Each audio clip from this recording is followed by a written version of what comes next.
Hello everyone, welcome to DocHub.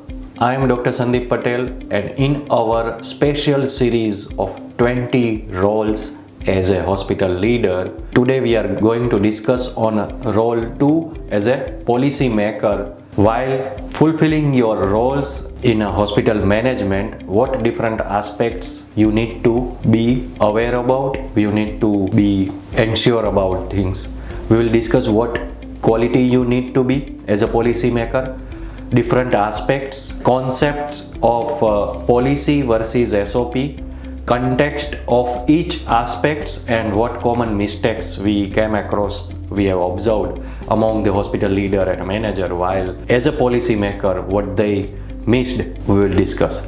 So if you have not seen our introductory video of 20 roles as a hospital leader, you can please see the video. The link is in a description. And if you have not yet subscribed, please subscribe, click on bell button so that you will get of each of this series video. Once we published it, you will get a notification and you can improve your hospital management knowledge in that particular subject. So what quality you need to be as a policy maker in a hospital management? First, vision of your hospital and a particular department. If you are a manager or administrator in a particular department, you need to be very clear about vision or what things you want to improve in next coming 1 year, 2 year or 5 years down the line. That vision you should have. Second, identify your operational need. Whenever you are working, if you are leading as a hospital owner or a director, or if you are an administrator in a particular department, you are operationally managing a particular department, you have to be very much aware about the operational need. Third, research on policy content. Like you will get it while preparing any of the policy, you will come across so many references of documents, different policies, SOPs, procedures, the guidelines, but what to use, what not to use. And for that, you need to research, you need to read so many materials, and then you finalize what things for your need. So get the required one. Fourth, understand the operations with stakeholders. So you will get to know different stakeholders like nursing staff, paramedics, technicians, doctors who are working in that particular department or in that particular area. You will come across their need, and what you need to improve, and that particular things you need to involve in, you need to include in your policies, in your SOPs documents. And focus on resource utilization. Every policy and every SOP or a procedures or a manual should be centralized with the resource utilizations. Resource means man, material and money. And sixth is the identify operational flow, which it will helps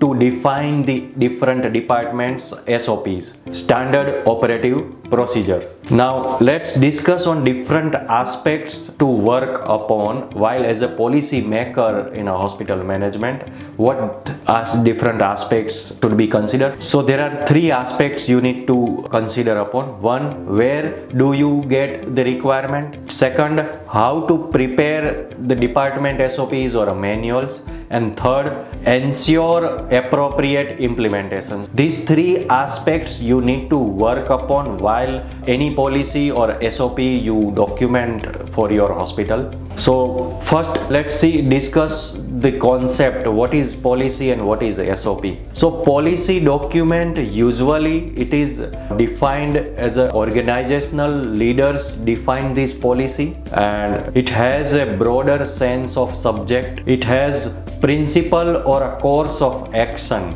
It gives a clarity on implementation, like who will be implementing this operational task or situations, the measurement and review and correction of this particular processes or that particular subject, how it will be managed in the particular organization. And after that, it acts as a reference for stakeholders. And for example, infection control policy, hospital safety policy, such documents are you need to prepare for your hospital. Now, what's the difference? I mean, this is the policy which we have discussed. Now, what is SOP? Standard Operating Procedure, SOP.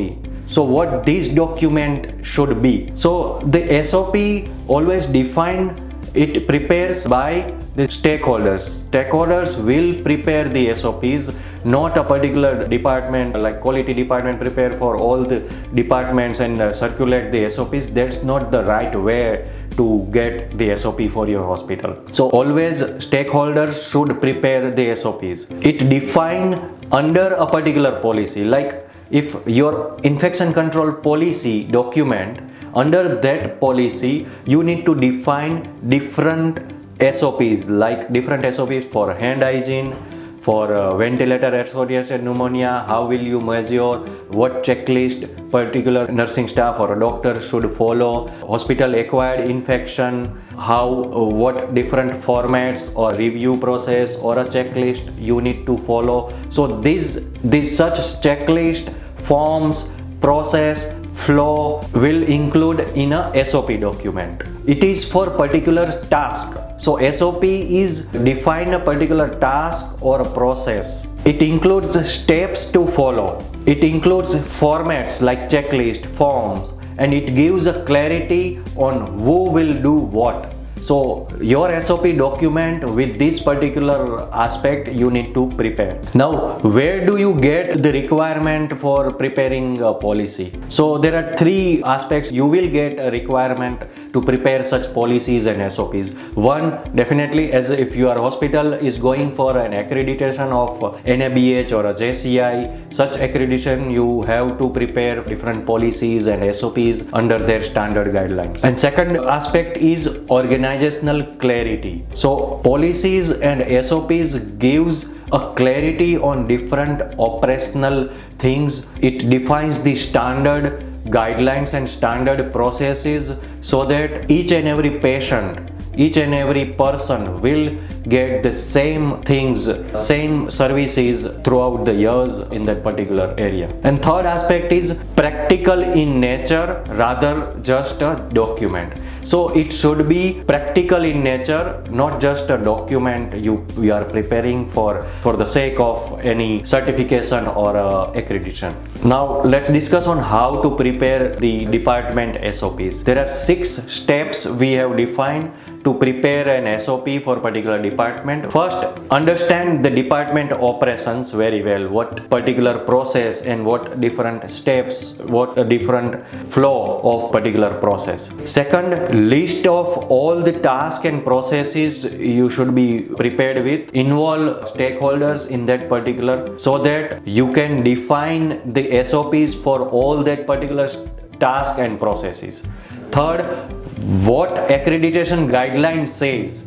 Now, if you are ready with your task and processes, the list of SOPs you need to prepare, and you need to, for that particular processes, you need to refer the particular accreditation guideline. So accordingly, your SOPs should include that particular standards and guidelines. Like NABH has given all the standards of different department, different processes, what the SOPs include, your documents include different particular things. Fourth step is define your operational flow. So first you should define your operational flow, and then you should include the same operational flow in your SOPs. It is not a vice versa that you first prepare a SOP and then you implement or then you define the operational flow accordingly. First, what is the current existing operational flow and you correct it as per the accreditation guideline, and then you prepare the same as your SOP document. Fifth, the define formats. What particular checklist, what particular form or a template you are going to follow this for that particular task or process that you need to design. And sixth, the SOP implementation, which is very crucial part. Give a complete brief understanding and the training to your team for particular each and every SOPs. And third aspect, how we will ensure the appropriate implementation. There are 4 things you need to be ensured to implement it rightly. One is involve stakeholders at right time. Stakeholders mean if you are for that people who are working in that particular department. Second, follow standard practices. Third, communication at each level. Training, corrections, which will be a part of that particular communication. Every SOPs should be communicated very well enough at each and every level of your organization. Each and every team member, staff should know about that particular SOP. And fourth is review and measurement. You also, once you have prepared that particular SOP documents, you have to regularly review it, measure it, and correct it timely. The scope of improvement and updates will be a continuous process. Every year you need to follow that particular aspect. So these things you need to be ensured. Now, what common mistakes or miss outs usually come across among the hospital managers or leaders is leaders involvement. Like every SOPs or processes, you should involve a hospital leader, because they should be a part of this particular policy and SOPs making in the hospital. If a hospital director or a CEO is not aware or he is not convinced in that particular policy or SOPs, there is no meaning of implementing or preparing such documents. Second is mismatch. If we have observed many a times, the particular operational flow is one part, and the SOP documents says the different thing for that particular process only. So it should be matched. It should be the same operational flow. It should be same reflect on your document. And what is written in your SOP, it should be follow at a ground level operationally. Third is not involving stakeholders or end users while you are preparing SOPs, which is usually seen many a times. The quality department prepare all the SOPs or all departments, and they circulate in the particular department for their SOPs. This is not at a ground level. If you want to get result in that particular standardized practice, it will affect. So that's not the recommended practice. Fourth is poor communication. If you have prepared a document, you have to communicate very well. Your training and development aspect should be strong enough to brief your team and staff to follow a particular SOPs. And fifth is CCP approach, which is commonly seen among different hospitals when they are preparing for accreditation, NABH or a JCI. You cannot copy paste of different SOPs and then prepare documents. That's not, end of the day, it is not going to work. So that's all for this topic. And stay tuned with us for next upcoming different roles as a hospital leader. What you come across in this particular series, we are going to discuss all these roles which will help you to manage your hospital well. Thank you very much.